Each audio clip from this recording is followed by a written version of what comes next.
Hello everybody, my name is Fearless, and today we're going to be doing the June 2024 Dead by Daylight player satisfaction survey. I don't believe I made a video on the last one, so this is going to be my first video on it. I'm trying to figure out how to, like, put it on the screen, like, without the text being way too small. Right here. Next.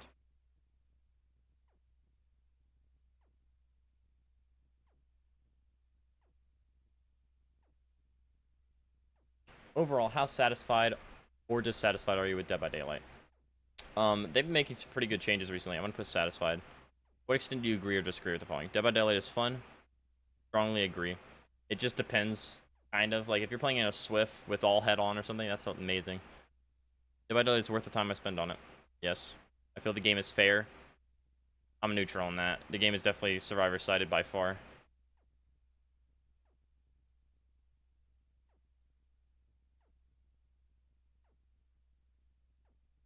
What country do you currently reside? It does not matter what I click, but US. Which role do you play the most? I'm a survivor main, but I've been playing killer a lot recently. They both equally. Platforms do you play on? PC, PS5, and I do have an Xbox that I don't have an Xbox One. Platforms do you own? PS. When did you start playing Dead by Daylight? I started in 2016 when it first came out. Then I took a break for about 10 years. Not 10, obviously. This is over-exaggeration. How often do you play with friends? I'd probably say 50% of the time I'm playing with a friend. How many days a week do you spend at least 30 minutes in Dead by Daylight? Every day, pretty much. How many days a week do you spend at least 30 minutes playing other video games? I mean, to be fair, multiverses, actually. Yeah, I'd say multiverses every single day, just to get the daily challenges done. How often do you watch Dead by Daylight content creators? Every day. Literally every day, because my recommended is filled with them. Which of the following features impacts your satisfaction with Dead by Daylight the most? This is an interesting question. Cheating? Very, very. I get a lot of cheaters. I don't know why. It's only me. My friends never get cheaters. Actually, my friend did get a cheater recently, but that's like the only one he's got. Toxicity from opponents. Matchmaking time, I feel like they could make better. New survivors. Whenever I have a new survivor on my team, I don't really care. New maps, nope. Bugs. I rarely experience bugs, actually. There's game. Okay. The top 3 ones for me are, in no particular order, are game balance, toxicity from opponents, and matchmaking time. Because I haven't gotten a cheater in a while, but I used to get them all the time. So between game balance, matchmaking time, and toxicity, I'd probably say game balance. Because toxicity, if you get teabagged, who the fuck cares? It's just a game. But by toxicity, I mean when people actually go outside the game and message me, because that happens all the time, and I have multiple videos on it. So game balance. Which of the features impacts me least?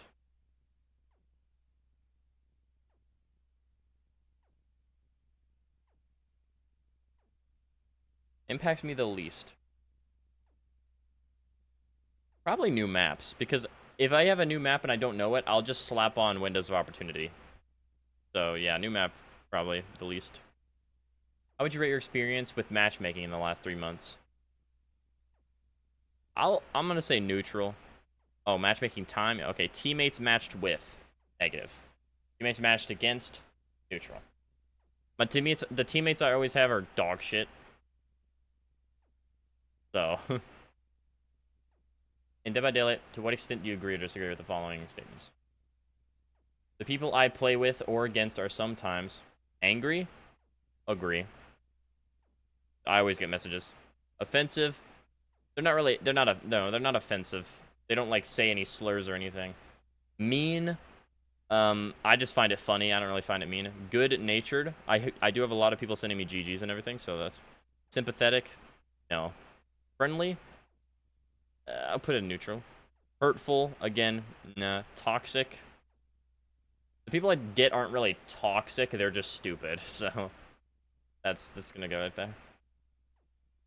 What extent do you What is it? What does it say? To what extent do the following reflect you? Okay. I want to own as many characters as possible. Completely like me. I have every character in the game. I collect only the characters I feel are fun. Not me at all. Even if a character's not fun, I buy them just because of their perks. I collect only the characters I feel that are useful. Again, no. Doesn't matter what they are. Like, Elodie. Isn't she? No, not Elodie. Talita. Talita has the worst perks in the game. All three of them are completely and utterly useless, but I bought her anyways. I feel pressure to prestige my other characters before collecting a new character. Nope. I enjoy spending time customizing characters I already own before collecting a new character. Nope. I want to own as many cosmetics as possible. I think that's the case for everyone. Like, wouldn't you want every cosmetic? To what extent do you agree or disagree with the following? During Bloodpoint events, Blood Rush, Blood Hunt, I am motivated to play Dead by Daylight. Yes. Oh, because it's stimulating. Neutral, because it feels rewarding. Yes. New content. Blood Hunts, Blood Rushes, they're nothing new. So, I disagree with that. To what extent do you agree or disagree with that? I'm motivated to play Dead by Daylight, to acquire blood points, or other currencies. Yeah, I mean, that's the entire point I play. Prestige as well, yes. Gain experience points to level up. Yeah, all these are pretty good. Have you tried the latest? Yes. Yes. How'd you hear about this chapter? The official trailer. Technically from Twitter, but I didn't read that part, if that was it. How satisfied or dissatisfied you were with the latest chapter? I am very satisfied with it. Everyone keeps complaining about the new map. I really don't think it's that much of an issue. Killers camp no matter what, so it doesn't really matter if they camp the top or the bottom only. It's not going to change the game at all.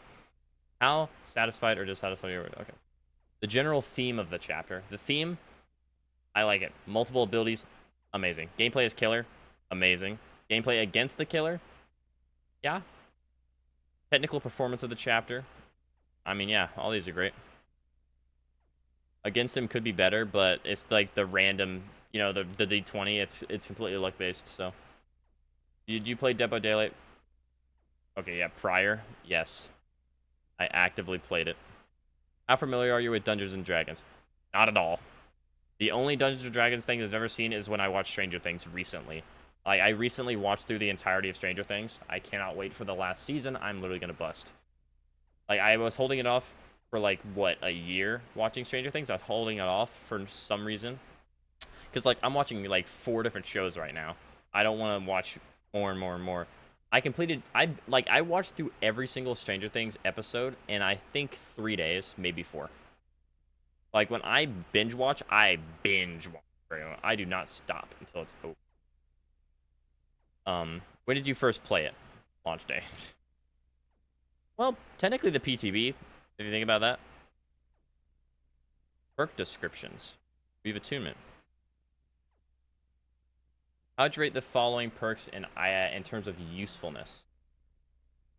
Weave attunement, I would say a little, because if their item automatically drops, you can pick it back up.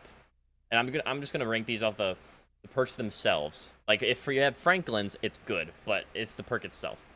Languid touch, that's the crow perk. I haven't used it at all, so I can't really say. So yeah, this one. Dark arrogance, amazing. Honestly, it says it increases your stun by 25%. I really don't notice it. I genuinely don't. To be fair, I use Enduring all the time, though, so... What potential does each new killer perk have to work well with others? Perks centered. Weave Attunement? Yeah, obviously. Franklin's Demise, Border, Overwhelming Presence. Languid Touch? The only real one you could use is Spies of the Shadows. Yeah. Dark Arrogance? Amazing. Like, you know... Bamboozle, Superior Anatomy, Dark Arrogance, Fire Up. That's all you need. That's like 200% vault speed right there. Not 200, 100. 200 is if you have Wraith and you have both of his add-ons. Character appearance. Everyone keeps saying he looks ugly, but when you go to the actual Dungeons and Dragons, like whatever the characters look like, he looks exactly like the character from actual Dungeons and Dragons. So I don't know why people are complaining about the way he looks. They're like, oh, he looks ugly. His power, yeah. Backstory, I don't read the backstories, but I know behavior. I know them, so I know their backstories. It's going to be great for that. How engaging do you find the general theme of the chapter? Extremely engaging. Why not? Relative to other killers, how powerful do you feel he is?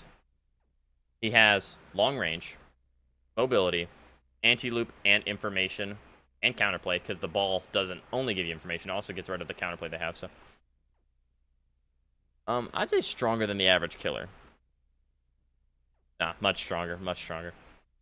The following is a list of qualities that may or may not apply to any given killer.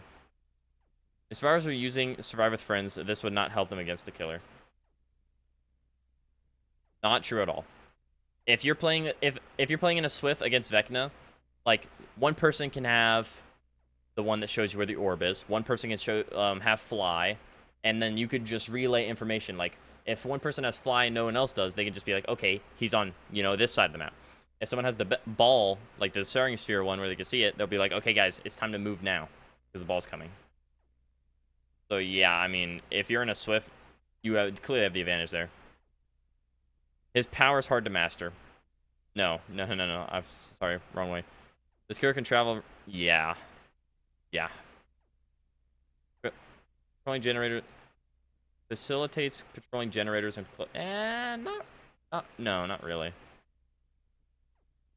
This killer's power is difficult to understand. No.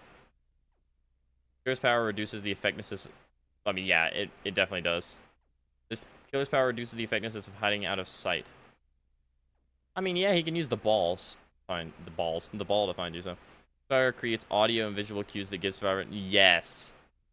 Every single time he does a power, it makes a noise for the survivors to see, so. This killer relies on luck to injure survivors. I mean, that's kind of the case with every killer, though. So I'll say a little bit. Perk descriptions. I already know what all the perks do, so I'm not reading it. How would you rate the following perks in terms of usefulness? Bardic Inspiration? I'd say very. Very. Because, like, think about it. Fast Track? When someone gets hooked, you get 3 tokens. Each token is 1% when hitting a great skill check. So you get 3% for hitting a great skill check. With Bardic Inspiration, if you roll 20, every great skill check is just 3. There's no tokens involved or anything. So this is literally 10,000 times better than Fast Track. Fast Track needs to be reworked or something because of this. Or this needs to be reworked. Mirror Delusion, I'd say somewhat. If you're really far away, it looks real. And if you're like 10 meters away, it's... yeah. Still Sight, I would say moderately. Because you do have to stand still, but like if you have open-handed with it, it's amazing. Again, we're doing it by itself, though. This is somewhat. What potential does each new survivor player have? Well, Bardic Inspiration? Amazing for synergy. Imagine Stakeout, Hyperfocus, Scavenger, and Bardic Inspiration. That's insane. Mirror Delusion, it has... well, you do 50% of a gen, so it works with flashbang and everything, so moderate. Still Sight? Yeah. I mean, yeah. You can use open-handed. Open-handed is it, really, so. Character appearance. I keep saying appearance. Again, the backstories are always, like, really good. How engaging do you find the general theme of the troop? Very engaging. Oh, now this is where people would probably, like, be like, oh, I hate that map. It sucks ass. What is your experience playing on the Forgotten Ruins? Oh, considerable amount. I pretty much know every single pallet spawn now. How satisfied are you with the gameplay on it? As the killer, I'm going to put very satisfied for both of them. I love the map. I wish the entire map was a dungeon and not just, like, the lower section. But, everyone complains when they have an indoor map. And even when they don't make it an indoor map entirely, people still complain. So behavior just it's a lose-lose for them. Finding hooks, I would say a little too difficult. My right ear is ringing. I think behavior was like, this guy's cool. Fuck him. Navigating around the map, I would say much too difficult. Because there's only, like, what, 2 portals? They should put portals everywhere. And the portals should lead directly below where it is above ground. It shouldn't, like, teleport you across the map. Escaping the killer and chase, I would say just right. Finding hatches.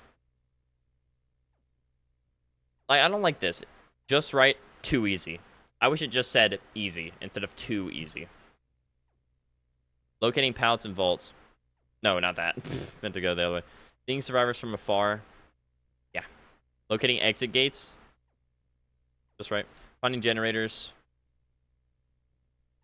I mean, yeah, most of these are just right. Memorizing the layout. Injuring a survivor and chase. Destroying generators as the killer. Finding a hiding spot when the killer is nearby. If any, what were your main points of frustration?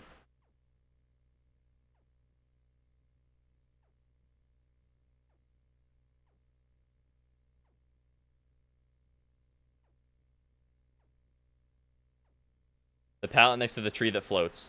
If you guys know what I'm talking about, if you know, you know.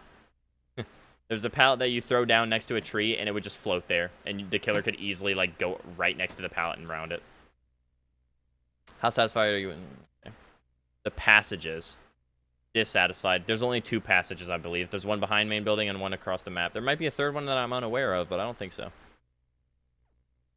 Make it easier to escape the killer in a chase. Strongly disagree. The killer can follow you in like half a second later. Easy to locate. Disagree. Interrupt the flow of the chase. Disagree. Make it easy to... Yeah, actually, yeah. Easy to use. Well, yeah, I mean, yeah. They're so easy. You press a button. Odyssey passes mechanic in future Dead by Daylight maps. Okay, but that doesn't make any sense though. It's Dungeons and Dragons. There's magic, so the portals actually make sense. If you put this in another map, it wouldn't make any sense at all. So I strongly disagree. I want to hear about game modes.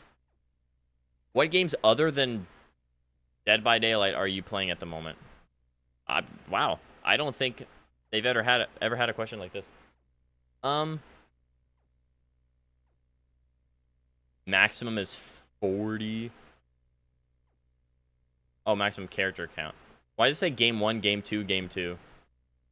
Whoever made this, it's kind of crazy. You guys get to see what I play other than Dead by Daylight. Multiverses and Rainbow Six Siege. Sorry, I have to look how to spell it. Multiverses, Rainbow Six Siege. I'm not putting these in any particular order because I definitely play Siege more. And Minecraft. I don't play Minecraft that much, but I wanted to put all 3 in there. Which of the following impacted your excitement for the new DLC the most? Probably the yeah, actually, yeah. Seeing the news of it, I guess. Following impacted your excitement the least. The least. Seeing it on Reddit. Oh, okay. I like the sliders. These ones are simple. My brain is very tiny. It's like the size of a pea, so I need these simple ones. Please indicate how much of the game time do you spend playing single player games? Oh, it doesn't even have to be Dead by Daylight. Single player games, I don't play any single player games. Like at all. I played through the entirety of Batman recently, but yeah, let's just put it at a solid 10. Like literally. Using the slider, how much of your time do you spend playing multiplayer? That's gonna go to 90 then. How often do you pre-order games before the release? I have only pre-ordered like 2 games. I pre-ordered Sea of Thieves and the Saints Row reboot. I wish I didn't get Saints Row reboot. I wish Saints Row the Third was like... Okay, I wish they were like old Saints Row. Like, Saints Row the Third was the best game ever. Saints Row 4 was literally Saints Row the Third, but with superpowers, so... Wish I had that, but they rebooted it because it's fucking stupid, bro. How important are the following when deciding to pre-order a game? Why are they talking about pre-ordering? Oh, the casting of Frank Stone. That's why. That's 100% why. It's because of the casting of Frank Stone. Exclusive in-game cosmetics. I mean, yeah, because you can't get them without pre-ordering, so yeah. Discounts on other related products. Yeah. Access the exclusive game features, of course. Yeah. Which of the following would you find most helpful on social channels? This is good. Dead by Daylight terminology. Yeah, because I recently friended someone that was commenting on my YouTube, videos, and we started playing together, and he had no clue what anything meant. He didn't know what Swift was. He didn't even know what a pallet was. He's like, what's a pallet? And I was like, you drop it on the killer. Oh yeah, he said, what's the difference between tunneling and looping? I think looping is pretty self-explanatory. Tunneling is obviously not, but how to be part of PTBs? I mean, it's not that hard. If you ever used Steam before, you probably know. Tips for evading, prestiging and leveling, interacting with objects, map tips. I think map tips might be the best one. It's either common mistakes in gameplay or map tips. I think you can use just Windows for that. So common mistakes in gameplay, I would think, be the best one to go for. Sorry. It's 10:44 right now. Just find Dead by Daylight content. Would you find the least helpful? Least helpful?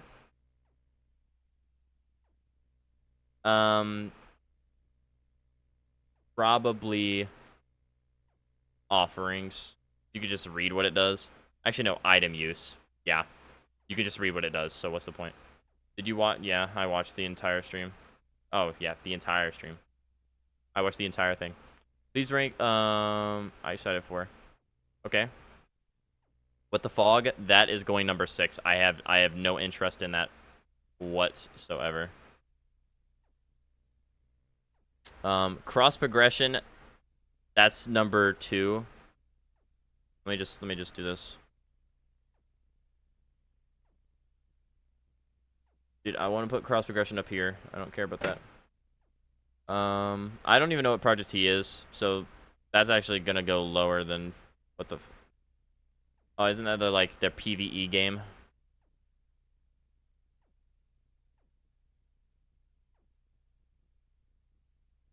Yeah, I think this is pretty good. Based on what was announced during the next year of Dead by Daylight, extremely excited, as always. How appealing did you find the elements of the anniversary event or the masquerade? Boosted maps, very appealing. Daily login rewards, everyone loves those. Outfit discounts, I don't really care. Free outfits, yeah. Blood point boost, of course. Rift fragment boost, I was already maxed out, so I'm just gonna put that moderately. And XP, XP is so important in this game because you need XP to get Rift fragment, to get iridescent shards. I mean, and you need to use those to get outfits. So I participated in. Oh, I was about to say both. How satisfied are you with the Twisted Masquerade event? Very satisfied. How appealing are spawning a vault blocker? I don't use it that much, but it actually is very useful. Spawning a fragile pallet, extremely. My teammates, well, my friends, they complain so much about the pallets because they instantly break. But dude, you're spawning a free pallet. It's either you could, like, if we were playing a normal game, that pallet wouldn't have been there to begin with. So at least now you have some sort of protection. You just have to guarantee a stun. If they have enduring, you're dead. But again, the pallet wasn't going to be there in the regular game anyways, so you'd be dead either way. You know, quiet mode, definitely. The silent vaults and no blood. It's amazing. How useful for the following killer? Remote, destroying breakable wall and everything. Yeah, amazing.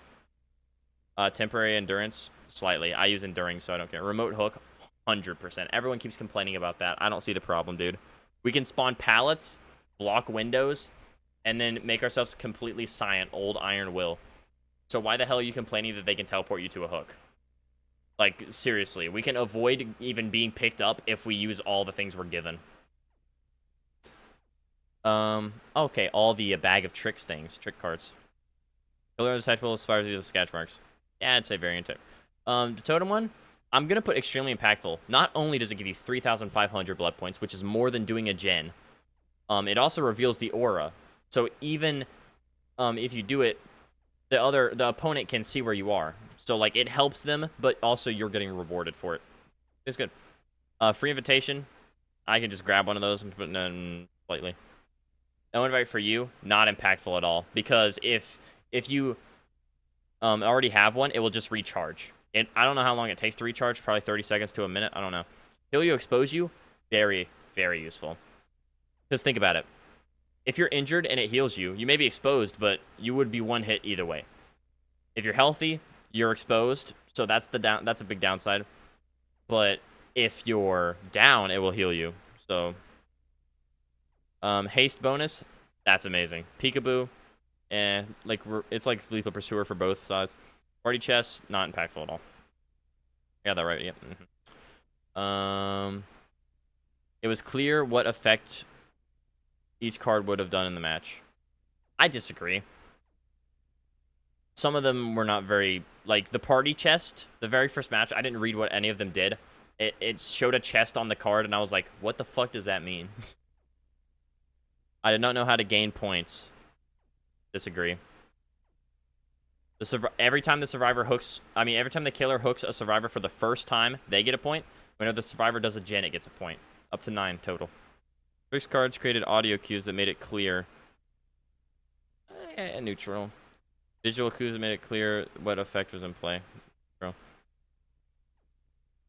Having tricks cards activated during a trial made the match too unpredictable. I disagree with that. You can still predict things, you know? Yes, I played. Oh, are we getting into the game modes? Yes. Well, Chaos Shuffle. I want to hear more about the 2v8 mode. I love it. How satisfied are you with the Chaos Shuffle? Very satisfied. Yeah, I would say they should just make it a button in your lobby, but then no one else would have random perks, so it wouldn't be very fair. How confusing was it? Not at all. Where did you learn about the details of Chaos Shuffle event? Gameplay details. How clear were the following aspects? Gameplay changes. Event duration. Event tome. They're all very clear. How long? Permanent. It should have been permanent. They increased it by like what, 2 weeks or 3 weeks? It should have been permanent. How often did you use the match detail screen? Didn't. Once. I know what every perk in the game does. I don't need to look. Imagine that Chaos Shuffle were to return as a modifier in Dead by Daylight in the future. Perk descriptions on screen at the start of the match. Random characters in addition to random perks. That wouldn't be fair, though. Because if you have a random survivor with random perks, that doesn't matter. If you have a random killer, that could change the entire game. So I don't think that should be the case. Random items, add-ons, offerings. Yes. Yes. Random cosmetics could be nice, though. But, yeah, nah. The random add-ons and shit would be cool. Imagine that Chaos Shuffle were to turn as a modifier. Okay. Interests you the least? The least? Reselecting a deck of perks that would be written. Yeah. I don't. No. Fuck that. Did you complete all of the challenges? I completed every single one. They're all gold. Compared to what you have liked, how was the pace? I'd say just right. Previous tomes, just right. Or just right with both of those. Project T. Are you aware of the new one? Yes. PvE mode, pretty much. Being able to play with Dead by Daylight survivors. Being able to play with Dead by Daylight killers. I mean, all of them, I guess. Not be discussed. Did you join the inside? Nope. Did not. I did not know there was an insider program. Probably wouldn't join it anyways. In what way do you prefer to approach a live match? Meaning not custom. Yeah, I know what a live match is. Slightly competitive. No, slightly casual, I guess. I usually go in with head on and just fuck around. Have you ever watched competitive Dead by Daylight event? Nope. I watched us start with Carmen over one, but I've never watched one myself. Have you ever played in a competitive Dead by... Nope. I would like to see information about upcoming Dead by Daylight events. Yeah, obviously. I would like to see results of competitive Dead by Daylight events on the Dead by Daylight social channels. Neutral. Yeah, actually, yeah. I would like to see social channels give me information about... Sure. I would like official Dead by Daylight Switch channels to give me information on how to watch. I don't really care about that. I don't care about watching it. I'll just watch Darva comment over it. Do you watch Dead by Daylight streams on Twitch? Yes, of course I do. Spook and Jukes all the time, bro. All the way. Please indicate your useful... an extension that allows you to view the streamer's character's profile out. Yes. There's already an extension that allows you to see what their perks do in the game. Interact to make a request with the streamer. Have the voters change his game's character. Yeah. I think they're making an extension for Twitch now after I said that. Oh, okay. How would you rate the kill rate? What do you think the kill rate for killers currently is? I would just put it down the middle, honestly. What do you think the kill rate for killers should be? I think it should be like a 70. Are you aware of the regression limit? Yes. The generated regression limit changes what perks. Changes what perks I choose to run. No, not really. If I was running 4 slowdowns, I would still run 4 slowdowns. Compared to what you would like 8. I think 8 kicks is honestly, I think it's too high. I really do. I think it should be like 6. A little bit lower, you know? How often have you encountered a match where... Rarely. I've only reached the limit like maybe twice myself, and I've only seen a killer reach it like once. Oh, in a normal game. No 3-gen. When there's not a 3-gen, never. 1-gen... Yeah. Whenever someone's doing a 3-gen, I've seen it. 2 or more gen... Yeah. Yeah, pretty much. How likely is it that you would recommend Dead by Daylight to a friend or colleague? I mean, yeah. In the last 3 months, have you recommended? No. Actually, yeah. I told my brother he should play it. All this shit doesn't matter. 2006. How would you describe your experience level? I'd say expert. Maybe not veteran, but expert. You have crossplay enabled. I can't even disable crossplay in the first place, so. Boom. So I hope you guys enjoyed that video. Thank you guys so much for tuning in, and I will see all of you in the next one. Bye-bye.